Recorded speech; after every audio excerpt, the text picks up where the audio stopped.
बिस्मिल्लाहिर्रहमानिर्रहीम। अस्सलाम वालेकुम। आज जो हमारा टॉपिक है ये है टाइप्स ऑफ फ्रेज। तो इससे पहले हम टाइप्स ऑफ सेंटेंसेस और टाइप्स ऑफ क्लॉजेस कर चुके हैं। तो अब आज हम टाइप्स ऑफ फ्रेज करेंगे। तो सबसे पहले फ्रेज की डेफिनेशन देखेंगे।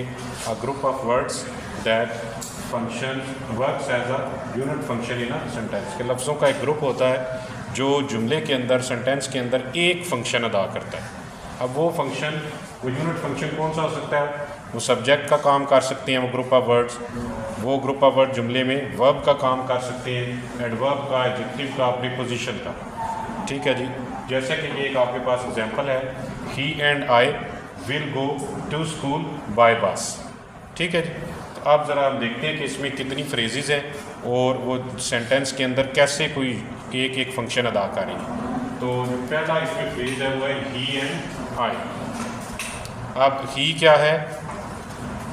नाउ प्रोनाउन है बेसिकली, और जो ही और आई इस सेंटेंस के अंदर दोनों क्या काम कर रहे हैं? सब्जेक्ट का काम कर रहे हैं। ठीक है, यानी कि तीन अल्फाज हैं, ये दो जो हैं इसमें प्रोनाउंस और एक जो है कंजंक्शंस, ये दोनों मिल के क्या काम कर रही हैं? सब्जेक्ट का काम कर रही हैं। यानी यहाँ पे कोई एक वर्ड सब्जेक्ट का काम नहीं कर रहा, तीन लफ्ज़ मिलकर क्या काम कर रहे हैं? सब्जेक्ट का काम कर रहे हैं। तो ये जो तीन लफ्ज़ मिल के सब्जेक्ट का काम कर रहे हैं, ग्रुप ऑफ वर्ड्स है पूरा, तो ये बन जाएगी सब्जेक्ट फ्रेज। ठीक हो गया जी। सब्जेक्ट फ्रेज जो होती है ये नाउन फ्रेज भी होती है, क्योंकि सब्जेक्ट बेसिकली नाउन्स ही होते हैं। इससे आगे विल गो। ठीक है जी। आप ज़रा इस ग्रुप ऑफ वर्ड को देखें, ये जुमले में क्या काम कर रहा है? विल गो क्या काम कर रहा है जुमले में?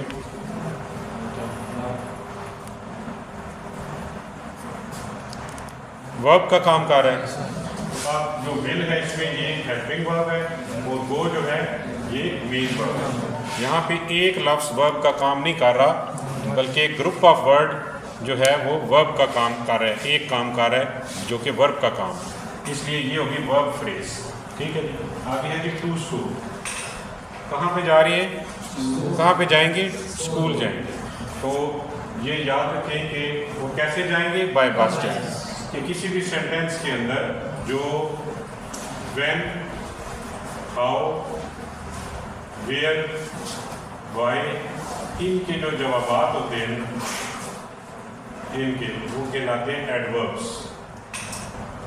ठीक है।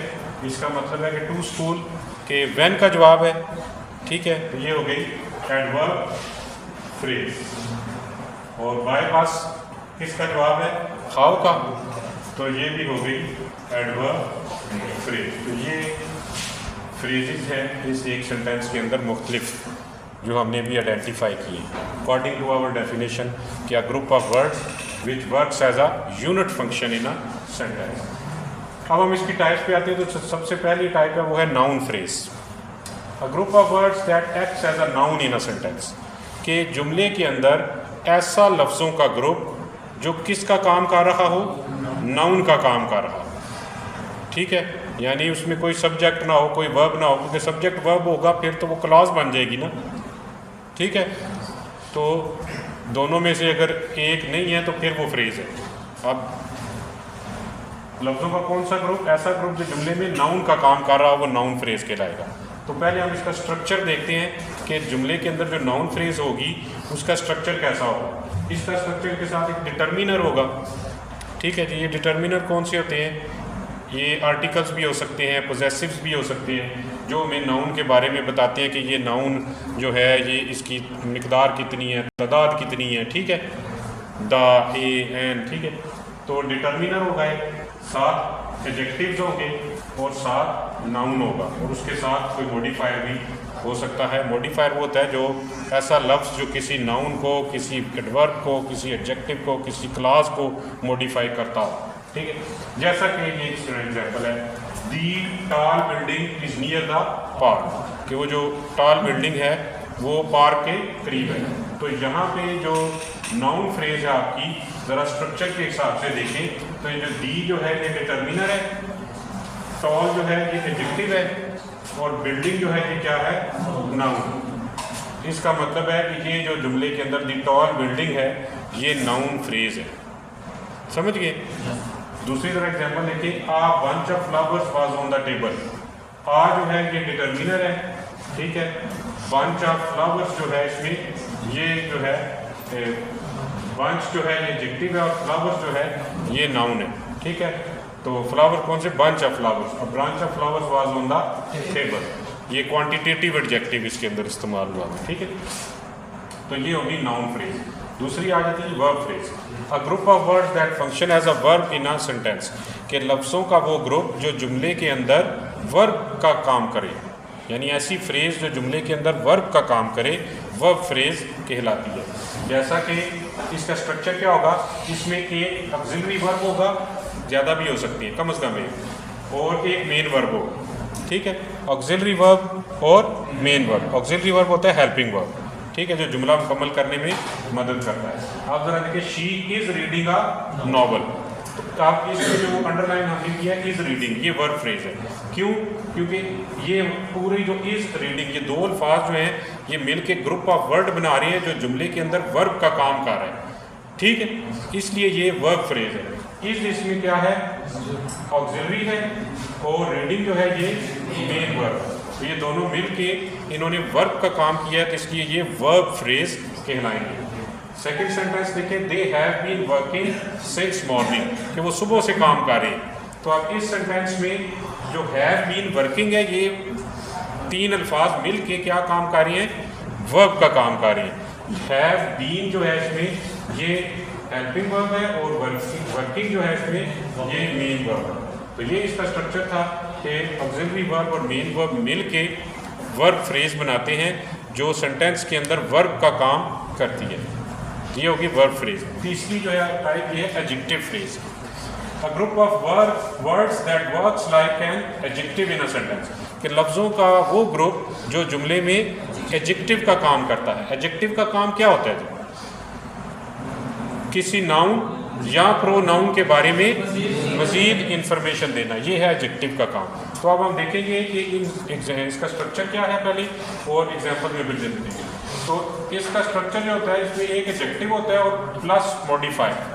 मॉडिफायर यानी जो फिर उस एडजेक्टिव के मुतालिक हमें मज़ीद बताएगा उस नाउन के मुतालिक। तो आप ज़रा देखिए पहले example, the girl with long here is her friend. अब गर्ल, कौन सी गर्ल? लंबे बालों वाली, विद लॉन्ग हेयर। तो अब जो विद लॉन्ग हेयर है, ये जुमले के अंदर कौन सा काम कर रहा है? एडजेक्टिव का। इसलिए ये एक लफ्ज़ नहीं है, एक लफ्ज़ होता है तो हम इसको सिर्फ एडजेक्टिव कहते हैं। ये जहाँ पे ग्रुप ऑफ वर्ड्स है तो ये एडजेक्टिव फ्रेज बन गई है, ठीक है। क्योंकि ये विद लॉन्ग हेयर में ये पूरी फ्रेज में किसके बारे में मज़ीद इंफॉर्मेशन दे रही थी? गर्ल के बारे में। तो एडजेक्टिव यही होता है ना, जो किसी नाउन के बारे में मज़ीद इंफॉर्मेशन दे। गर्ल इसमें नाउन है, ठीक है। तो ये होगी एडजेक्टिव फ्रेज की। दूसरी देखिए, the food very delicious to eat was served hot, कि जो बहुत ही मज़ेदार खाना था वो सर्व किया गया गरम गरम। तो आप ज़रा देखिए कि इसमें जो एडजेक्टिव का काम कौन सी ग्रुप ऑफ वर्ड्स का रही है? वेरी डिलीशियस टू ईट, ये एडजेक्टिव का काम कर रही है, क्योंकि ये मज़ीद मालूमात दे रही है किसके बारे में? फूड के बारे में, जो कि नाउन है, ठीक है। इसलिए ये कहलाएगी एडजेक्टिव फ्रेज। आगे आ जाएगी एडवर्ब फ्रेज। एडवर्ब फ्रेज क्या है? A group of words that functions as an adverb, कि लफ्ज़ों का वो ग्रुप जो जुमले के अंदर एडवर्ब का काम करता है। एडवर्ब का काम क्या होता है? एडवर्ब का काम ये होता है कि वो जुमले के अंदर या किसी वर्ब को मॉडिफाई करते हैं, या किसी एडजेक्टिव को मॉडिफाई करते हैं, या किसी दूसरे एडवर्ब को मॉडिफाई करते हैं। ये होता है एडवर्ब का काम। तो आप ज़रा देखिए इसका स्ट्रक्चर क्या होगा। इसमें पहले एक प्रीपोजिशन होगी और फिर नाउन या मॉडिफायर होगी, ठीक है जी। जैसे कि एग्जांपल है, ही drives with great care. He drives with great. अब ज़रा आप बताएं कि इसमें एडवर्ब फ्रेज कौन सी होनी चाहिए? ही drives with great care, with great care, क्योंकि ड्राइव इसमें क्या है? वर्ब है। ड्राइव क्या है? वर्ब है, काम है। इसके बारे में, काम के बारे में भी मज़ीद इंफॉर्मेशन कौन से अल्फाज दे रही हैं? With great care. ये ग्रुप ऑफ वर्ड्स पूरा में इस वर्ब ड्राइव्स के बारे में मज़ीद इंफॉर्मेशन दे रहा है। तो यहाँ पे एडवर्ब का काम कर रहा है, इसलिए हम इसको कहेंगे एडवर्ब फ्रेज। दूसरी तरह देखें, she will arrive in a few minutes. अब इसमें in a few minutes, in a few minutes का पूरा ग्रुप ऑफ वर्ड्स है। ये हमें बता रहा है कि वो कब आएगी, वर्ब है ना ये, हाँ कुछ मिनटों के बाद। तो ये वर्ब है, इसके बारे में मजीद इंफॉर्मेशन हमें इधर मिल रही है। तो ये हो गया एडवर्ब फ्रेज। ठीक है जी। नंबर 5 है हमारी प्रीपोजिशनल फ्रेज। तो अब इसकी डेफिनेशन है, पहले वो देख लेते हैं कि group of words beginning with the preposition and ending with the noun और pronoun, the object of the preposition. ऐसा लफ्ज़ों का ग्रुप जो एक प्रीपोजिशन से शुरू होगा, ठीक है, और किसी नाउन या प्रोनाउन पे ख़त्म होगा।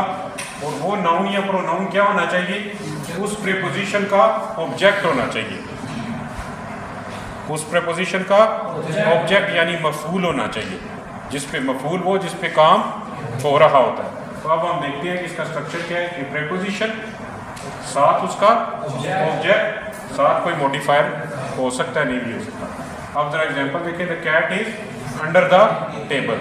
आप इसमें बताएंगे प्रीपोजिशन फ्रेज कौन सी है, अंडर द टेबल, क्योंकि ये प्रीपोजिशन इधर से शुरू हो रही है और इसके एंड पे जो ऑब्जेक्ट आ रहा है टेबल, वो इसका प्रीपोजिशन का ऑब्जेक्ट है। ठीक है जी, समझ रहे हैं। We walk through the forest, तो यहाँ पे जो फॉरेस्ट है ये इसका ऑब्जेक्ट है।